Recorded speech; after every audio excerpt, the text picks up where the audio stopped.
ಆದಷ್ಟು ಬೇಗ ನಿಮ್ಮ ಮಗನ್ನ ಮೀಟ್ ಮಾಡಿ ಅವನು ನಿಮ್ ಕಡೆ ಬರೋ ಹಾಗೆ ಮಾಡ್ಕೊಳ್ಳಿ. ಹೇಗೂ ಈಗ ಆದಿತ್ಯನ ಮೇಲೆ ಸೇಡ್ ತೀರಿಸ್ಕೊಳ್ಳೋದಕ್ಕೆ ಅವ್ನು ಕಾಯ್ತಾ ಇದ್ದಾನೆ. ಅದಕ್ಕೆ ನೀವು ಕೂಡ ಹೆಲ್ಪ್ ಮಾಡ್ತೀನಿ ಅಂತ ಹೇಳಿ. ಆಗ ರಂಜಿತ್ ನಿಮ್ ಜೊತೆ ಕೈ ಜೋಡಿಸಿದ್ರು ಜೋಡಿಸಬಹುದು.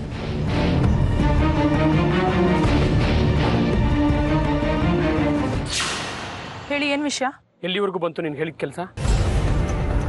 ಒಂದ್ ಹಂತಕ್ಕೆ ಬಂದು ನಿಂತಿದೆ. ಹಾವು ಸಾಯ್ಲಿಲ್ಲ, ಕೋಲು ಮುರಿತಿಲ್ಲ, ಆ ತರ ಸಿಚುವೇಶನ್ ಆಗಿದೆ ನಂದು. ಡೋಂಟ್ ವರಿ, ಎಲ್ಲ ನೀ ಅಂದ್ಕೊಂಡಾಗೆ ಆಗತ್ತೆ. ನಾವು ಗುರಿ ಮುಟ್ಟಬೇಕು ಅಂದ್ರೆ ತಾಳ್ಮೆಯಿಂದ ಇರಬೇಕು, ಟೈಮ್ ಬೇಕು. ತಾಳ್ಮೆಯಿಂದ ಕಾಯಿ, ಎಲ್ಲ ಸರಿ ಹೋಗುತ್ತೆ. ನೋಡಿ, ನಿಮ್ಮಷ್ಟು ತಾಳ್ಮೆ ನನಗಿಲ್ಲ.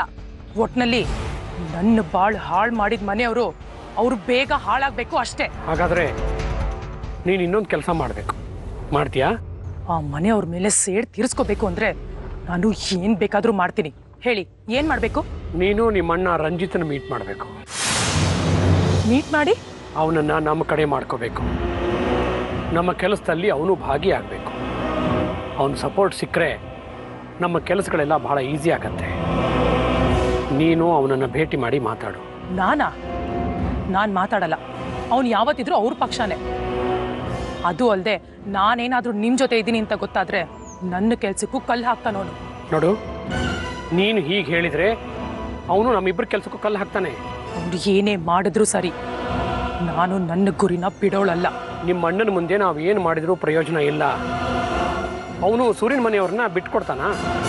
ಸೂರ್ಯನ ಮನೆಯವ್ರಿಗೆ ನಾವು ತೊಂದರೆ ಕೊಡ್ತಾ ಇದ್ದೀವಿ ಅಂತ ಗೊತ್ತಾದ್ರೆ ಅವನು ನಮ್ಮನ್ನು ಸುಮ್ಮನೆ ಬಿಡಲ್ಲ. ಅದೇನೇ ಆದ್ರೂ ಸರಿ, ನಾನು ಮಾತ್ರ ಅವನನ್ನ ಯಾವುದೇ ಕಾರಣಕ್ಕೂ ಮೀಟ್ ಮಾಡಲ್ಲ. ಬೇಕಾದ್ರೆ ನೀವೇ ಅವನನ್ನ ಮೀಟ್ ಮಾಡ್ಕೊಳ್ಳಿ, ಏನ್ ಬೇಕಾದ್ರೂ ಹೇಳ್ಕೊಳ್ಳಿ. ಅಲ್ಲಮ್ಮ, ನೀನೇ ಹೀಗೆ ಹೇಳಿದ್ರೆ ಹೇಗೆ? ಪ್ಲೀಸ್, ಈ ವಿಷಯದಲ್ಲಿ ನನಗೆ ಹೆಚ್ಚಿಗೆ ಬಲವಂತ ಮಾಡಬೇಡಿ. ಬಾಯ್. ಇವಳು ನನ್ನ ಮಾತು ಕೇಳಲ್ಲ, ಅವಳು ನನ್ನ ಮಾತು ಕೇಳಲ್ಲ. ಇಬ್ಬರ ಮಧ್ಯೆ ಸಿಕ್ಕಾಕೊಂಡು ನಾನು ಒದ್ದಾಡ್ತಾ ಇದ್ದೀನಿ. ಏನು ಮಾಡಲಿ ಈಗ? ಸರ್ ಹೇಳಿ ಸರ್, ನಿಮ್ಮ ಫೋನ್ಗೆ ವೆಯ್ಟ್ ಮಾಡ್ತಿದ್ದೆ. ಅಥವಾ ನಾನೇ ನಿಮ್ಮ ಮನೆಗೆ ಬರಲ್ಲ? ಇಲ್ಲ ಸೂರ್ಯ ಅವರೇ, ನಾನು ತಕ್ಷಣಕ್ಕೆ ದೆಹಲಿಗೆ ಹೋಗಬೇಕಾಗಿದೆ. ಅದಕ್ಕೆ ನಾನು ಪರ್ಸನಲ್ ಆಗಿ ಸಿಗೋದಕ್ಕೆ ಆಗೋದಿಲ್ಲ. ನಿಮಗೆ ಒಂದು ವಿಷಯ ಹೇಳಬೇಕಾಗಿದೆ. ಏನು ಸರ್ ಅದು? ಅಲ್ರಿ, ನೀವು ತುಂಬ ಸಭ್ಯಸ್ಥರು.